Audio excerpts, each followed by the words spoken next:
మనుషులు కాదా ఈ దేశంలో? హిందువులు మనుషులు కాదా? హిందువులు మనుషులు కాదా? నేను అడుగుతున్నా, చెప్పండి. హిందువులు ట్యాక్సులు కట్టలేరా? ఓల్డ్ సిటీ ట్యాక్స్ కట్టలేరు. ఎవడైనా పండగ ముందు ట్రాన్స్ఫర్లు వేస్తే పనులు ఎట్లా జరుగుతుంది? ఫర్ ఎగ్జాంపుల్ మల్కాజ్గిరిలో సికింద్రాబాద్ తర్వాత పెద్ద బోనాలు జరుగుతుంది. పండగ ముందు కమిషనర్ ట్రాన్స్ఫర్ చేస్తే కొత్తగా వచ్చిన కమిషనర్ కి ఏ విధంగా తెలుస్తుంది? ఆమె అసలే నాన్ హిందూ, అసలు ఆమె సంస్కృతి సాంప్రదాయాలు కూడా తెలియవు.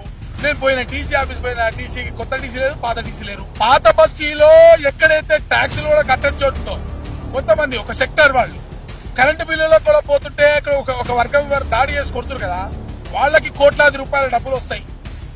ముఖ్యమంత్రి గారి అంచర్లు ఉన్న చోట కోట్లాది రూపాయల డబ్బులు వస్తాయి. కొత్త నగరంలో ఉన్నటువంటి హిందువులు ఏం పాపం చేసిర్రు? ఎందుకు బోనాల పండుగ శాంక్షన్స్ ఇవ్వరు?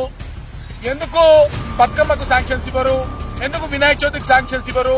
ఎందుకు మీకు కక్ష? ఎందుకు హిందువులంటే కోపం? ఎందుకు హిందూ పండుగలకు శాంక్షన్స్ ఉండవు? మేము ట్యాక్సులు కడతలేమా? మా బోనాలకి ఏర్పాట్లు చేయరా?